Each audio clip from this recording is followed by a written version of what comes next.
Como habíamos quedado la clase pasada, había una bolilla que nos había quedado fuera de la clase y medio que fuera del programa, que es el tema de ecuaciones de balance.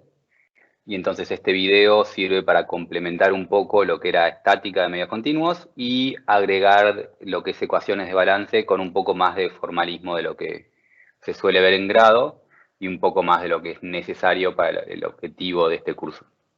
Entonces, antes de pasar a lo que es ecuaciones de balance, voy a hacer ciertos comentarios de estática de medios continuos, de lo que vimos ya en la clase pasada, para justamente ver por qué son necesarias estas ecuaciones y cómo se complementa con el resto de los temas de mecánica del continuo.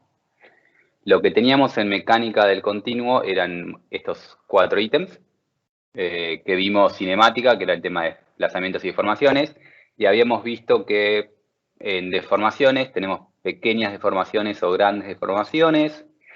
Depende de qué estamos haciendo, no es lo mismo la cinemática de pequeñas deformaciones o deformaciones infinitesimales y de grandes deformaciones. Y había varias formas de medir esta deformación. No existe una única deformación. Existen distintas medidas en función de qué estamos haciendo. Después pasamos a tensiones, que es un mundo aparte. En realidad se llama estática, no tensiones. El mundo de la estática es la que relaciona fuerzas y desplazamientos y fuerzas y tensiones. Justamente cuando ven en barras las ecuaciones de equivalencia entre tensiones y solicitaciones, todo eso es estática. Y son dos mundos separados. Estática y cinemática van por caminos distintos.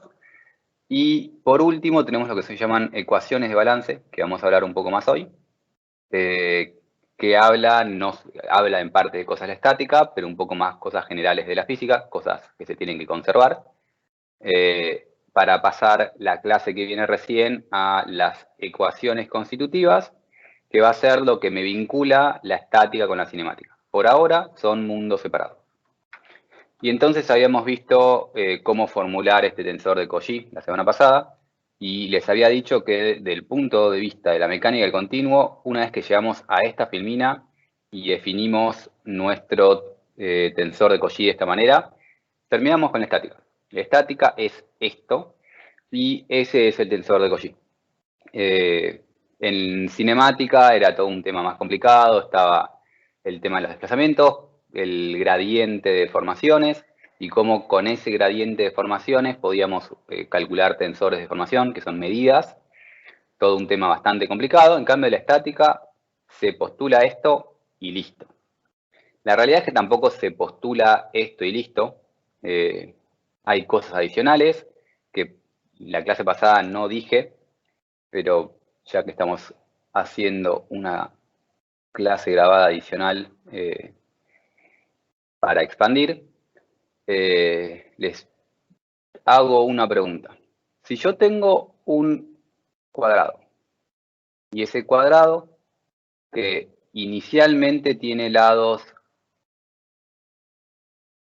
A y A, le aplico una fuerza F. ¿Cuál es la tensión de ese sólido, de ese cuadrado? La realidad es que muchos están tentados a decir la fuerza dividido el área, pero nos estamos olvidando que en realidad ese cubo, debido a esa fuerza, se va a terminar deformando. Todavía no vimos cómo se acopla la fuerza con la deformación, lo saben un poco porque vieron en grado, pero no lo vimos en esta materia. Pero bueno, de alguna manera esa fuerza va a generar cierta deformación y esa fuerza va a terminar actuando en ese sólido. Y ese sólido ya no va a tener forma de cuadrado de lados A, sino que va a tener un cierto ancho B y un cierto largo C. Y ahora sí, la tensión va a ser más o menos la fuerza dividido el área de esta cosa deformada. Es decir, la tensión real, la tensión de Cauchy, se calcula en el sólido deformado. No podemos decir que sigma es la fuerza dividido el área original. El tensor de Cauchy se define en la posición deformada, y es la tensión real que sufre el sólido. Existe alguna manera de calcular una especie de tensión en la configuración inicial o de referencia, o sea, en esta de acá. Existen otros tensores de tensión que se escriben en la posición en las coordenadas de referencia, que son los tensores se llama el segundo tensor de Piola-Kirchhoff. Tiene un nombre, no es importante para este curso, pero bueno, ese tensor de Piola-Kirchhoff sí es más o menos esa fuerza bioestelar inicial. La realidad es que no es exactamente eso, pero para intentar tener una idea de qué es el tensor de Piola, es eso. Y ese es el segundo tensor de Piola. Que se usa un montón, porque justamente como vimos cuando vimos la parte de cinemática, solemos usar una configuración, una configuración lagrangiana, o sea, siempre referimos las cosas a la inicial, y si siempre referimos a la inicial, tenemos que usar el tensor de Piola.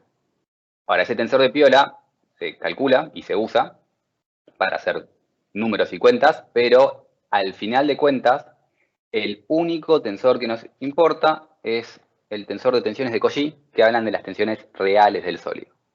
Este era un comentario para decir, cuando yo dije acá alegremente, esto es tensiones y acá termina todo, es cierto, pero esto es tensiones y esa tensión se refiere a la posición deformada y de alguna manera la tengo o la puedo vincular con la posición sin deformar. Pero bueno, una vez que tenemos esto, lo que habíamos visto era lo que yo había llamado teoría clásica de tensiones, que era armar nuestro tensor, que de hecho lo armaban al revés, y con este tensor solíamos hacer un equilibrio de fuerzas para llegar a nuestra ecuación de equilibrio, que es la divergencia del tensor de tensiones, son las fuerzas volumétricas. Todo esto había escrito arriba a propósito teoría clásica, porque cuando lo vemos con más formalismo no existe esto. No se hace una correlación entre equilibrio en tensiones y equilibrio de fuerzas. No existe un equilibrio de tensiones, pero tampoco es tan elegante hacer un equilibrio de fuerzas de esta manera. Empezar a trabajar con diferenciales como si fuesen áreas y esas cuestiones. Pero bueno, esto es lo que hacíamos con la teoría clásica y en realidad se hace más formalmente con nuestras ecuaciones de balance que vamos a ver en un ratito. De la misma manera, la teoría clásica usaba el teorema de Cauchy para decir que el tensor de tensiones es simétrico, haciendo ecuaciones sumatorias de momentos y haciendo ese tipo de cosas que estamos acostumbrados por la estática, pero no son tan correctas de un punto de vista formal. Y en eso nos complementan las ecuaciones de balance. Entonces, entrando un poco en lo que son ecuaciones de balance, la realidad es que es una orilla que queda fuera porque acá sí necesitamos mucho tiempo para poder explicarlo correctamente.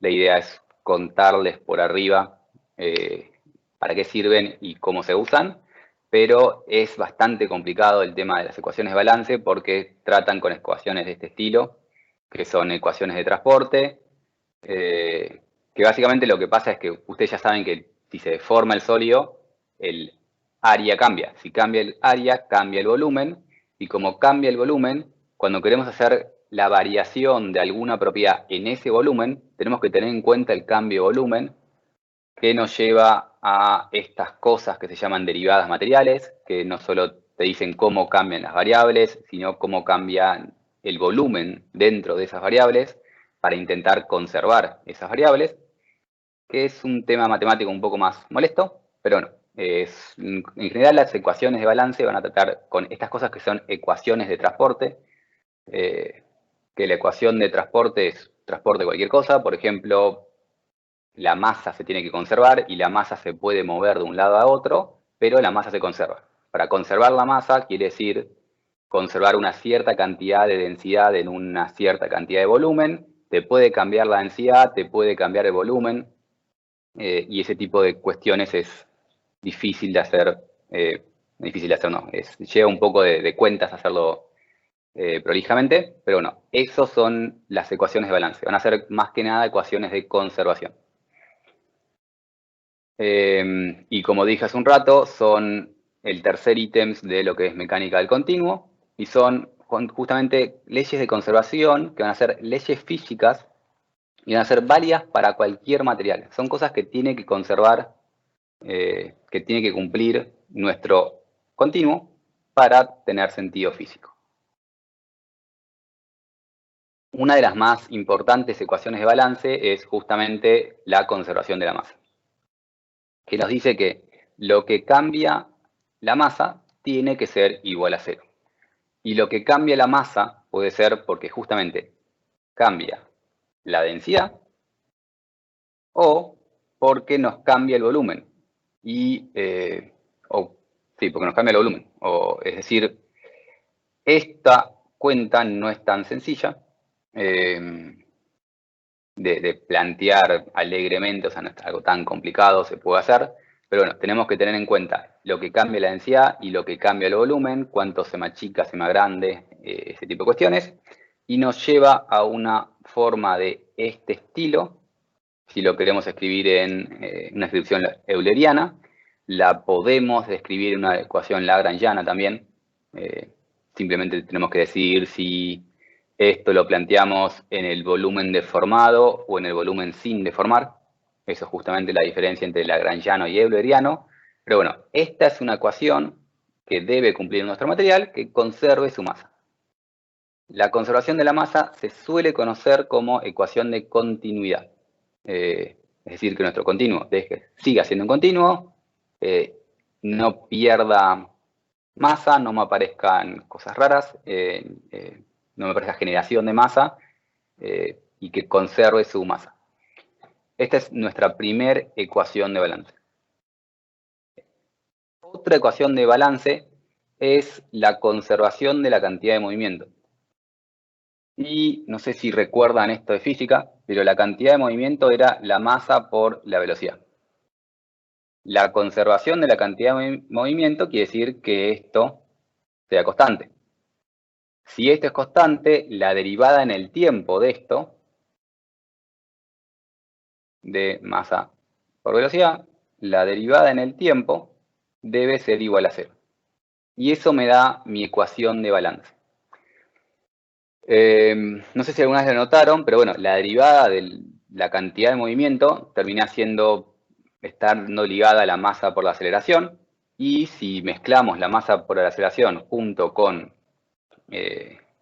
la segunda ley de Newton, nos damos cuenta que la conservación de la cantidad de movimiento termina estando ligada con la segunda ley de Newton, de que fuerza es igual a masa por aceleración. Y eso en realidad es nuestra ecuación de equilibrio. La conservación de la cantidad de movimiento nos va a dar nuestra ecuación de equilibrio. Planteamos esa conservación, la masa de un punto del sólido pasa a ser representada por la densidad, entonces la masa por la velocidad debe conservarse, entonces por eso esto está en el tiempo, en el volumen final, hacemos esta derivada material que tiene en cuenta cómo cambian las cosas y eso debe ser igual a las fuerzas, que pueden ser fuerzas volumétricas o fuerzas por unidad de superficie. La fuerza por unidad de superficie está vinculada con el tensor de tensiones de Cauchy. Y acá es que por eso Cauchy dijo que esto se calcula de esta manera para que después esta ecuación quede más prolija.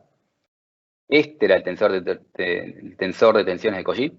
El tensor que me daba esta igualdad. Así lo había definido Cauchy y ahí terminaba la estática.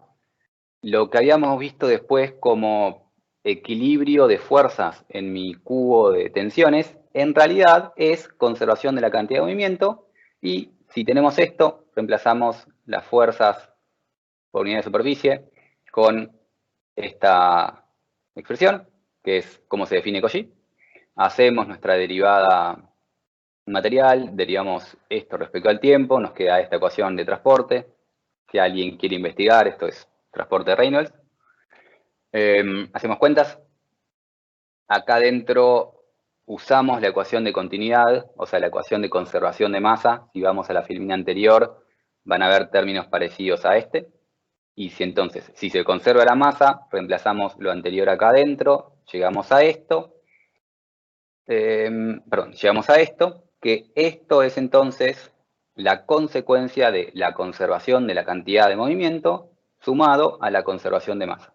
Y esto acá es nuestra ecuación de equilibrio. Es la misma ecuación de equilibrio que llegábamos cuando hicimos equilibrio de mi cubo diferencial. Y hacía este tema de tensión por área, sumatoria de fuerzas, que es tensión por área en las tres direcciones. Llegamos a la misma expresión esta, que si no tenemos velocidad, o sea, si esto está estamos haciendo equilibrio estático, esto se me vuelve igual a 0, y tenemos que divergencia de sigma es igual a menos mis fuerzas volumétricas, que es nuestra ecuación de equilibrio. La misma que vimos la clase pasada, que repasamos la clase pasada, que en grado se veía como sumatoria de fuerzas. En realidad no es más que la conservación de la cantidad de movimiento. La planteamos para un punto semicontinuo. Hacemos álgebra. Utilizamos la conservación de masa, la ecuación de continuidad, y llegamos entonces a esta ecuación de equilibrio, que es la ecuación de equilibrio del sólido. Entonces, la ecuación de equilibrio es una consecuencia de esta conservación de la cantidad de movimiento y es parte de las ecuaciones de balance. Lo que había puesto la clase pasada como parte de la estática, ese equilibrio que tenía la estática, en realidad no es estática, sino es ecuación de balance de mi sólido. Pero bueno, esto es la manera más formal de llegar a por qué la ecuación de equilibrio es divergencia de sigma igual a las fuerzas volumétricas.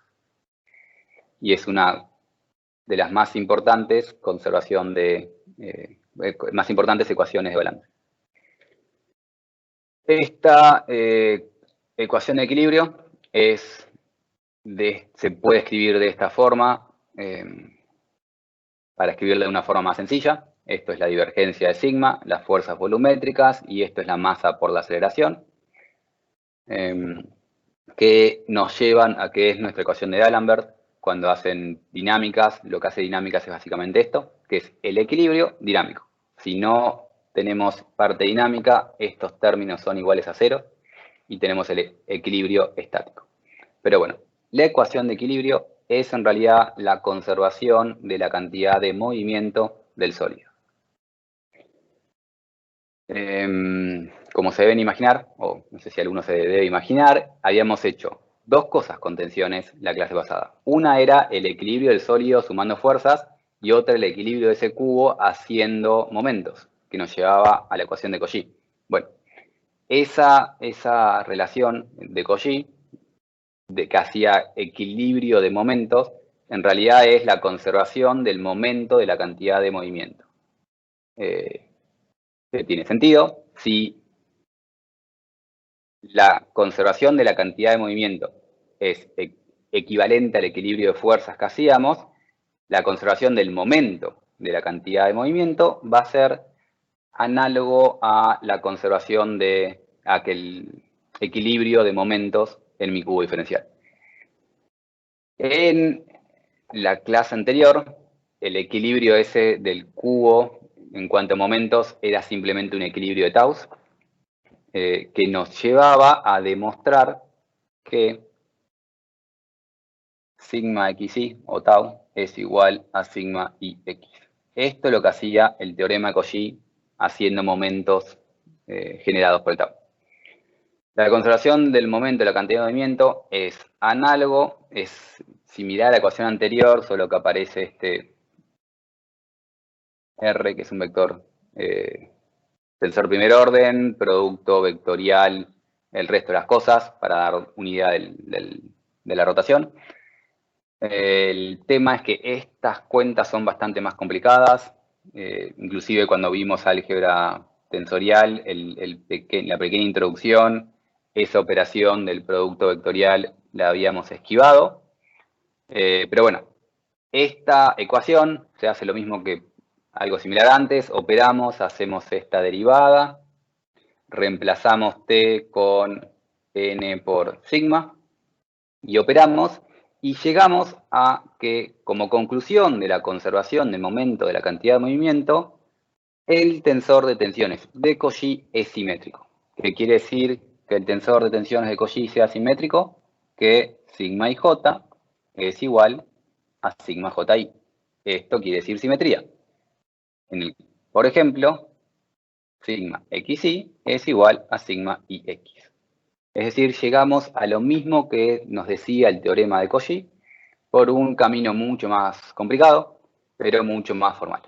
Entonces, que sigma, que el tensor de tensiones sea simétrico, no era algo que postulábamos, es algo que se tiene que dar para poder cumplir la conservación del momento de la cantidad de movimiento. Es algo que se demuestra y no se postula, justamente como dice acá. ¿Qué quiere decir que no se postula? Que, por ejemplo, cuando habíamos visto el tensor de Green-Lagrange, cuando lo defino, ya lo defino simétrico, por cómo lo definí. En cambio, cuando definí sigma, la única forma, lo único que había hecho era esto. Y viendo esta definición, no me dice nada de si es simétrico o no es simétrico.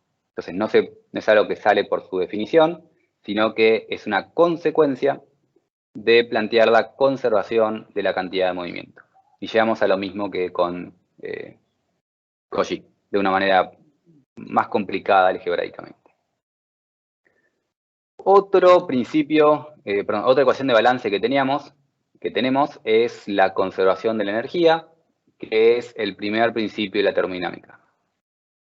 Todo lo que es termodinámica nos da ecuaciones energéticas que tenemos que cumplir en nuestro sólido, en particular la conservación de la energía, o el primer principio de la termodinámica, nos da justamente, nos dice que la energía se tiene que conservar, y tiene este tipo de forma. Existe más de una manera de plantear el primer principio. La manera más sencilla o más usual para sólidos es esto, donde justamente al lado de la izquierda tenemos energía interna y energía potencial. Energía interna está asociada al movimiento que tiene en ese momento, y la energía potencial a la capacidad que tiene para generar movimiento. Entonces, si estamos conservando energías, necesitamos calcular las derivadas de estas energías, cómo cambian esas derivadas en el tiempo. Entonces, a la energía la derivamos respecto al tiempo, a tanto la energía interna como la potencial, y el cambio que tiene mi energía debe ser igual a lo que me genere energía o las fuentes de energía. Fuente puede ser mecánica, si es algo que genera algún tipo de movimiento, o puede ser térmica, que genera calor. Entonces, el primer principio me dice que el cambio de energías debe ser igual a la generación de energía. Mi sólido puede aumentar su desplazamiento, pero tiene que haber algo que genere ese aumento de su energía. Su desplazamiento no, su movimiento, su velocidad, por ejemplo. Si hacemos estas cuentas, llegamos a esta expresión. Lo único que hice acá es, bueno, si esta es mi ecuación del principio de la termodinámica, derivo esta expresión, y esto quiere decir derivar tanto densidad como energía, derivo esta expresión, y la igualo a estas expresiones. Y llego entonces a esto que es el principio de conservación de la energía, que me dice que cómo cambia mi energía interna, este término acá sigue siendo energía interna, va a estar relacionada a generación de energía, que puede ser por términos asociados a cosas térmicas, que puede ser esto acá. Esto es flujo de calor, para que tengan una idea, y esto sí es generación de una fuente por unidad de volumen. Y lo que notamos es que aparece acá este término acá, que esta es la energía mecánica que tiene mi sólido. Lo vamos a ver un poco más adelante también, lo vamos a volver a hablar, pero la tensión por la deformación me da una idea de la energía interna que tiene en este momento mi sólido. Entonces, esta ecuación de conservación de energía es cómo expresar el primer principio para el sólido, para mi sólido diferencial, y es algo que va a tener que cumplir mi sólido. Esta expresión de acá me da la impresión de que a algunos de ustedes le puede sonar medio ajena, o por qué estamos hablando en ingeniería de temas de termodinámica, y la realidad es que cuando nos metamos en la parte constitutiva, en relaciones constitutivas, tenemos que asegurarnos que nuestras relaciones constitutivas cumplan con el principio de la termodinámica. Porque cuando es elástico es todo fácil y sencillo. Pero cuando me empiezo a meter con temas de plasticidad, por ejemplo, puedo cometer el error de postular teorías plásticas, o sea, teorías constitutivas, que son energéticamente erróneas, que generen energía espuria. O sea, yo empiezo a deformar mi sólido solo haciendo esto y empieza a generar energía que no puede generar. Entonces, cuando formulamos relaciones constitutivas, tenemos que tener cuidado de esto. Y es algo que pasa bastante seguido en ingeniería. En ingeniería nos gusta mucho postular relaciones constitutivas porque vemos un experimento y decimos, bueno, por este experimento sale esta relación y postulamos esa relación y hay gente que no chequea estas conservaciones y terminan teniendo una formulación que es energéticamente incorrecta, que genera energía espuria, o sea, espuria porque se origina de la nada, y lleva resultados incorrectos. Entonces, el tema de la conservación de energía es importante cuando lo vinculamos con relaciones constitutivas. Así como tenemos el primer principio, también debemos cumplir el segundo principio, que dice cómo es la disipación de energía cuando disipa, la plasticidad disipa energía, y hay muchos más ecuaciones de balances y muchos más temas termodinámicos de los que podríamos hablar, pero no tenemos tiempo en este curso y ya me parece que con esto es suficiente para tener una idea de por qué son importantes las ecuaciones de balance. Bueno, me parece que hablé un poco rápido, pero nos vemos la semana que viene para hablar sí de relaciones constitutivas. Nos vemos.